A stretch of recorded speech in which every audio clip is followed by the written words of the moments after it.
everybody, and welcome to The Flow. I am Doc Rock, your community manager over here at Ecamm with Katie Fawkes. So happy to be here today. Yes, gang, we are doing a brand new show. This is called The Flow.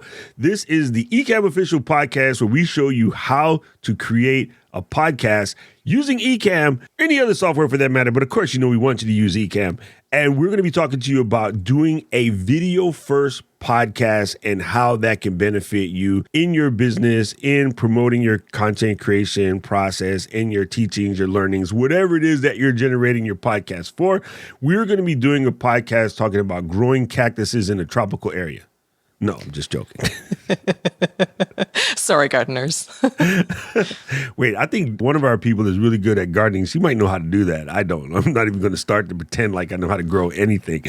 I do know how to grow a podcast. So we're going to work with that. We're going to record and go through some topics for you. Of course, if you have any topics that you would like to see us talk about, please reach out to us at flow@ecamm.com. Okay, so let's get started with The Flow. In this week's episode, we're going to be talking all about video podcasting, namely, what is it and why should you care? There are a lot of questions about what makes the difference between video podcasting and audio podcasting. Is there a difference between live streaming and video podcasting? We're going to break all of that down for you today so that you know whether or not you should be expanding into video or starting with a video podcast. We're going to break it all down. Sounds like a plan. Okay, let's get in the first question. Katie, could you read this to the people at home, please? What is video podcasting? This is a really, really good question because a lot of people are going to be under the assumption that video podcasting is new, but it's not. If you go back into when you got your podcast from iTunes back in the day, there used to actually be a button to separate the video podcast versus the audio podcast. Oh, interesting. Apple was very focused on that at one point, especially, I want to say circa 2009 or 10 when they first dropped the original Apple TV. If you were to go into iTunes, there was a podcast situation there. If you got the OG Apple TV, the flat one that looks very much similar to what Mac Minis look like today, when you launched it, the page would load and, you have all your icons like you see on your iPhone or your Apple TV today, but across the top would be the most popular video podcasts that are out there. One of them was Twit, which I'm on all the time, right? So it's been there for quite a while.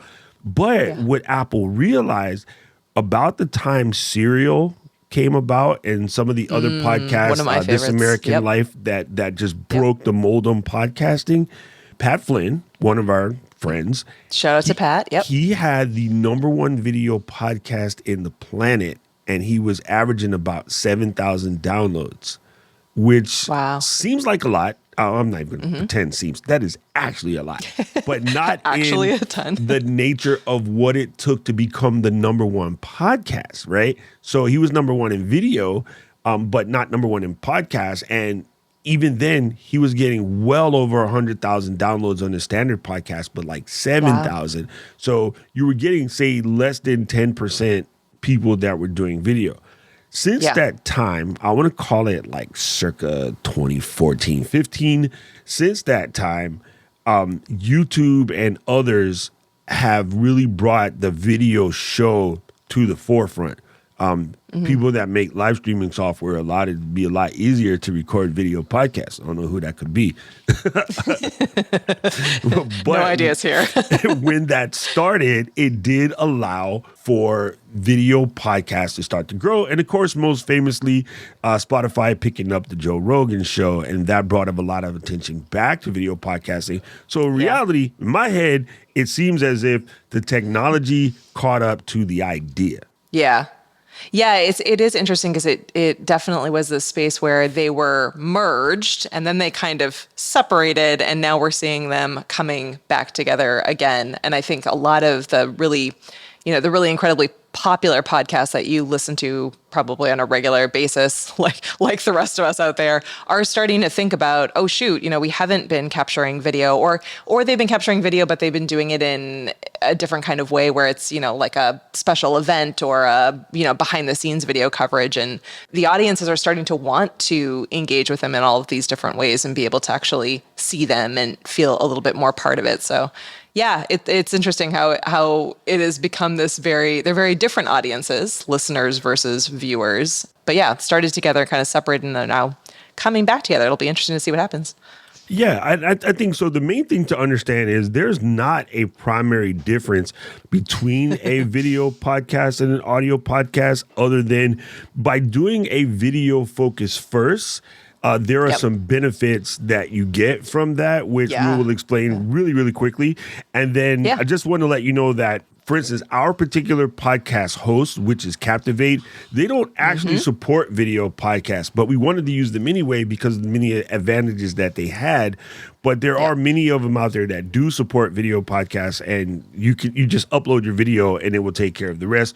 We went with Captivate for very specific reasons. And Doc is the weirdo that really thinks that YouTube is going to make a podcast button in the very near future. So we decided to just record it live to tape here on YouTube, and then within the week get it edited and posted up as a regular podcast later.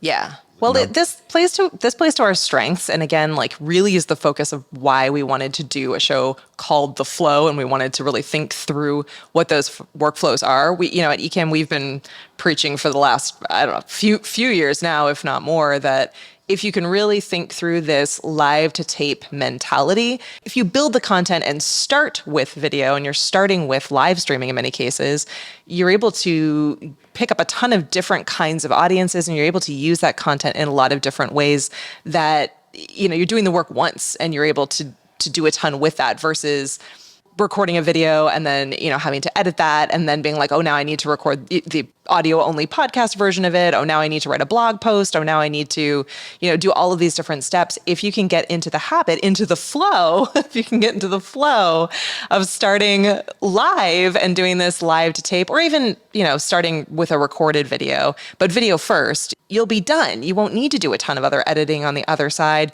You won't need to, redo that content. You won't need to rewrite that blog post. We're going to walk throughout this series all of the different steps that you need to take, all of our favorite tools and partners that make that process really seamless, that make it so that you don't have to spend a ton of time. Planning first, content first is going to help you get to a space where it will become a flow. It will become really seamless for you to go through. So it is, we will say in the world of video podcasting, it is easier to start with video than it is to pick it up later. And, and it may seem like a bigger jump, but it's going to save you so much time and likely a lot of money in the long run to start live streaming or to start video first, and then be able to, leverage that across all these different channels.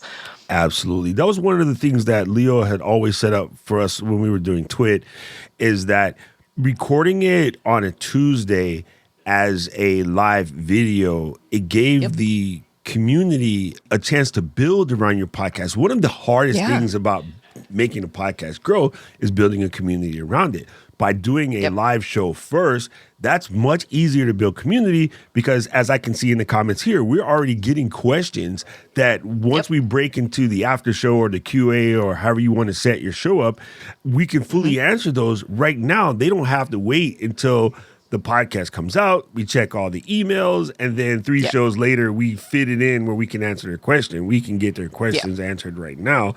Then, it gives us content ideas too. It really, was my next point. Exactly. It gives you content. So thank you, people in the comments. Live show audience, thank you. You guys are really helping us out. The good thing to keep in mind, just before we finish off this first question too, is that, and you're a great example of this, Doc, and I think a lot of our Ecamm fam, typical live viewers who show up for a lot of these sessions, they have smart TVs or they're at their workstation. So it is a lot easier these days to kind of passively participate in video watching than it used to be, where you used to have a higher level of intention, where you'd be like, okay, well, now I'm going to sit down, I'm going to put on YouTube, and this is my time where I'm watching this, or this is my time where I'm zoning out and kind of flying through all these different videos. Now it can be something where it does feel a little bit more like an audio podcast, where you can be viewing it and glancing at while you're making dinner, or you're working, or you're setting up something. You can have it on in the background where you can still look up. You might be able to ask questions and engage, here and there in a way that an audio only podcast isn't going to allow for. So I think Correct. YouTube has already made that possible to kind of have a little bit more passive watching in the background.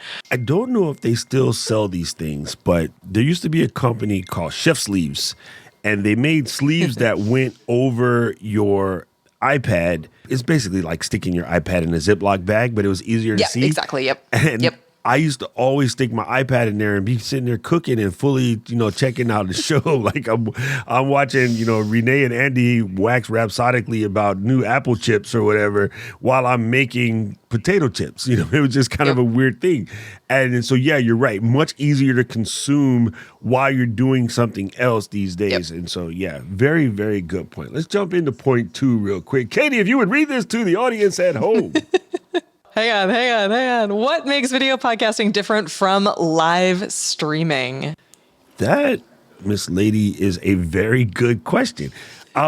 Reality is, I want to say nothing, but then a little different. So one advantage is intentionality, right? So in my personal brand, one of the things I talk about is intent and purpose. Like, what is your intent, and are you working on a purpose? And if you have that purpose in place, the rest of this becomes a lot easier. So when people are starting your show, like if you're starting a brand new show and it's like, hey, I just want to make a show. Are you just making it because everyone's making a podcast?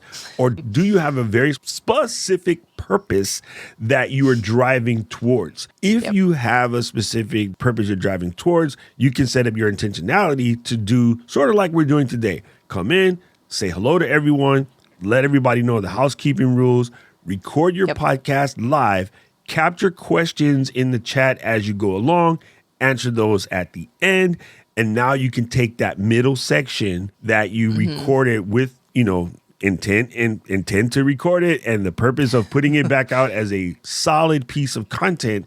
That's a little different. In the live streams, a lot of times I'll get to bantering with my people in the chat and kind of goofing off. And, we start out talking about, short MV7, and next thing you know, we're talking about fly fishing. So in this case, you're going down a very relatable path. Yeah. I feel like Ian Anderson Gray did a really good job breaking this down in our Podcaster Hour series, if you watched that one or listened to that one. But you really need to be thinking about the different kinds of audiences that you're reaching in that particular workflow. So the workflow that we have for this show is that we are doing this live to tape. So we have a live viewer audience. That means that we also have a replay viewer audience. So we need to be thinking about people that are not engaging live with us, that are here, swinging by and watching this video later. What is that experience like for them? We need to be thinking about our podcast listeners. So shout out to the podcast listeners out there who don't see us. We need to make sure that, anything that we're showing or that we're demonstrating, we're able to talk through so that they can hear us. And then we're also thinking probably down the line too about, again, blog readers or people out on the various social platforms where we're sharing content. So the format or the run of show that we have for this show needs to reflect that upfront before we go live. Otherwise, we'll mess up the flow and then it won't be easy for us to repurpose that content later. So doing it in the structure that Doc just talked about lets us trim off that beginning, that housekeeping part that's really relevant to a live audience, isn't relevant to any of the other audiences, lets us trim off that end part, that Q&A. Maybe we can use that content in a different way, but it's probably not overly relevant for podcast listeners who feel like they can't be part of it, or blog readers, for example. Having that structure, having that run of show lets us not have to do a ton of editing on the other side, which is a win for everyone, right? Yes. And then one of the other fantastic things about this is, which you'll find out as we get into our flow, there are tools that allow you to take your recording and generate a full text transcript. Podcasts are very powerful for the show notes. Although you may not post an actual blog from your content, if you take a full text transcript of your show plus your show links and things like that, and you place it on your podcast website. Captivate comes with a website. I believe many of the other Buzzsprouts and Podbean, I know Podbean does because I used to use that.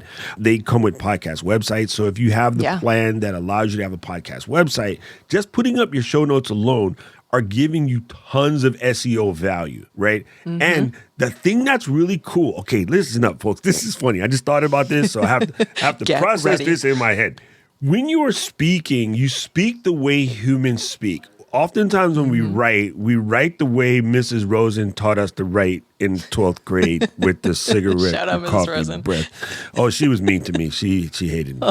Oh, we take it back. We don't want to shut up. As you can probably guess, I was a little bit of a smart A in school. Anyway, ignoring that fact, when you do this, you're speaking. And believe it or not, the SEO experts of the past, most of them are wrong about what SEO is now. Because Google doesn't like the way people have tried to cheat the SEO system, they're always looking for natural language and natural language flow. People also tend to type out questions the way that they talk, which is why when we do a live stream, we have to tell people oftentimes, can you please rephrase the question? Because they said it as if you could hear them to answer them back and you would catch the context in the inflections. With the voice to text capabilities, you are generating so much SEO content around your brand because you're just literally putting up a full transcript with the show notes. And the many times that we mention Ecamm Live for podcasting, just in conversation here will generate, when someone types into the Google foo, Ecamm Live for podcasting, or can Ecamm be used for podcasting, those things are going to come up. Now, see, I'm not keyword stuffing. I'm just talking, but it is kind of sort of keyword stuffing. But when Google reads the sentence, it'll read it, hey, human said that, let it slide. So that is a very key point to keep in the back of your nugget. Yeah. And we did drop into the show notes and into the description here on YouTube, if you're watching, a link to one of our favorite tools, which is Descript. We will go into much more detail about this in future episodes, but you're right. Like it does work really well for show notes. It works really well for a transcript. It can be turned into a blog post. It can be listed on your website. It's also great to use, and with a little bit of tweaking, pretty minimal, as closed captions for YouTube as well, which again is just helping all of the search engines, the Googles of the world, be able to understand what it is that you are talking about, what your video and what your audio content is about. Search engines can't see videos. They need the text. So it goes a really long way to have that added step for sure. So again, it's really important to remember there is not a massive difference between a live stream and a video podcast, other than the intentionality and probably a much more structured show flow, because you want your podcast to have a natural beginning and into it. You're going to make space for your intro, make space for your outro, make space for your housekeeping. And, that's how to find your podcast and things like that. So it's more or less intentionality. Okay. All right. So I think we got that. Let's get down to the last point. This is going to be super cool. Okay. Miss Katie, can you please read this to the audience at home? I'm going to need a better reading voice for all these fun things, but what are the benefits to video podcasting? Ooh, this is a good one. Okay, gang. Let's just tell you. Why do it, Doc? Why should we do it? Talk about saving time. Family, this will save you so much time. I know you may not think it will, but it absolutely will. Let me explain to you why. You record your podcast as a video podcast.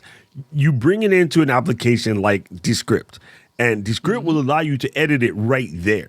If you are like me and really, really quick in, say, Final Cut, I can edit a video in Final Cut much quicker than I can edit a raw audio file. Why?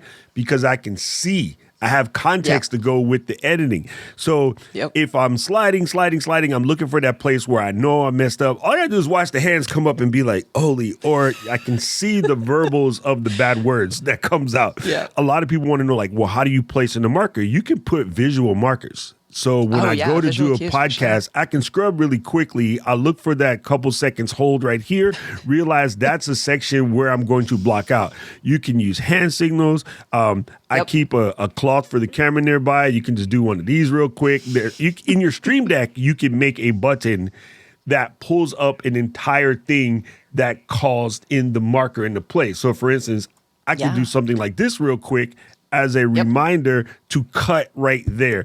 And then you won't see that on the actual output, whenever we're ready to send that out to audio because, well, there's no picture. So there's a lot of things that you can do for that nature. My other point again would be you can answer the questions of the people in the comments. Also, you have the ability to talk to your studio audience. You're already building your community around the initial 40 people that watch this primary episode. I can talk to every single one of these people at the end, and they're more excited to come back the next week and see the next part of the process.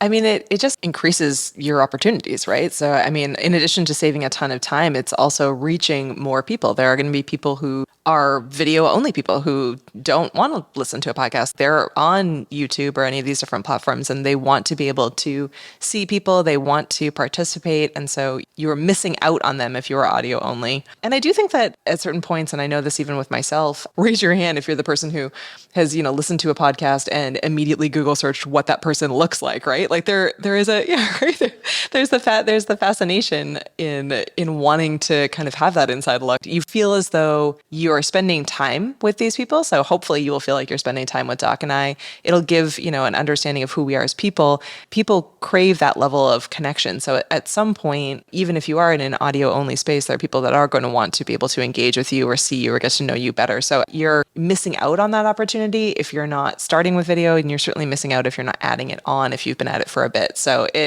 it's going to be important if it isn't important already for you in just being able to reach more people and reach them with the kind of content that they're looking for. Yeah, I think you're right about the fact that people do connect with us visually. For instance, I think one of the reasons why the video show kind of took off during the pandemic is there are a lot of people who were separated from the families or they weren't on their standard grind with their friends. So they had to generate their V friends or their virtual friends. So I can tell you definitely waking up in the morning to hear Ian Anderson Gray on or Stephanie Liu on or like Jem and Chris on. There's many a times where, I'm by myself, I'm at the house, I'm cleaning or cooking or, doing something of that nature. Yep. Sometimes even working on, content for the next show and I am listening to Tom and Heather or Anna and Fulgens or, you and Jill, the Katie and Jill show is blessed. Like, I can't wait for, season 2, right? So definitely a lot of times I feel like I'm sitting there cruising with my friends.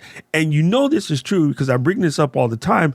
When I met Diana in real space, or I call it meat space, when I met her in meat space with MEAT, not EET, we started straight talking and getting to work and doing what we were doing. Yeah, we forgot the grand hello, right? We forgot the, oh my God, it's finally good to finally meet you because we are in the video space together so often. We felt like that part had already happened, which was really weird. Like it took us literally 5 hours before we realized we never had the, oh my God, hey girl, hey moment because you're just with them all the time. They become your TV friends or your TV family.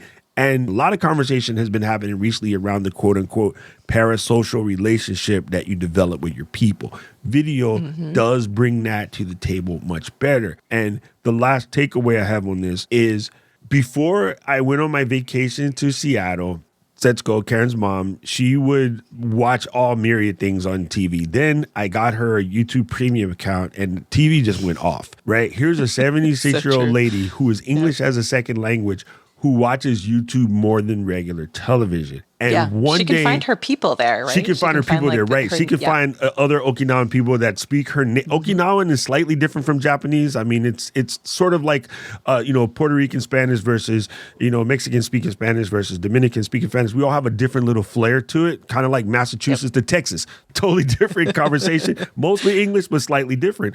And what was funny is I was grading Dina, one of my people that I teach. I was grading a stream that she was doing, and she fell in love with Dina's stream. And so now she's like, hey, where are you going to, next time you're going to live, she says live screen. When are you going to live screen with Dina? And I'm like, what are you talking about? But when we went to go meet her in person, now she has a physical connection to Dina. Yeah.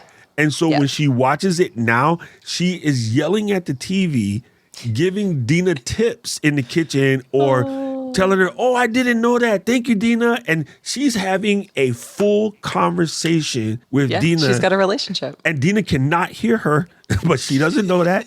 So what's really cute about this is in Dina's stream, she's teaching you how to make a drink first. And then she prepares her meal, and then she presents the meal and the drink together. In Hawaii, we say suck 'em up when we say drinking, right? It's a local term for drinking. She's like, Dina, don't suck 'em up before you cut something, Bombay, you cut your finger. And Bombay is a Filipino word for later. Sure as grits is grocery. In that episode, Dina nicked her finger. And she's like, see, I told you, suck them up first.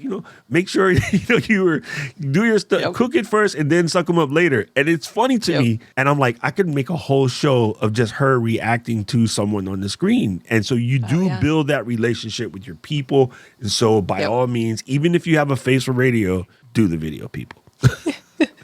Yeah, no one cares. The amount of time we spend worrying about whether or not, we look our best or that everything is like absolutely perfect. People care a lot more about the content and the authentic relationship than they do about your hair or your makeup or your clothing or everything else. So yeah, don't overthink that to death. You got this.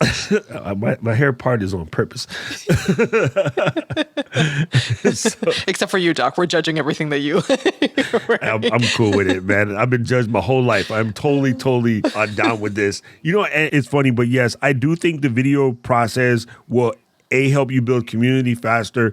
It's a lot easier to just sit down and do your content.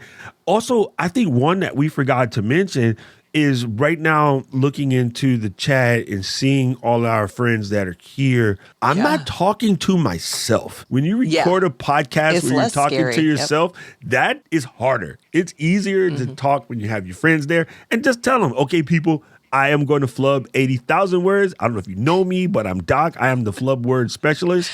I can edit it out if I want. I probably won't even edit those out. I think it's good to let people hear you as a person. I 100% believe the internet is over gurus. People are looking for people just like me. 100%. I could not agree more. The last thing that I want to spend time with is listening to someone who I feel is so, far beyond where I'm at.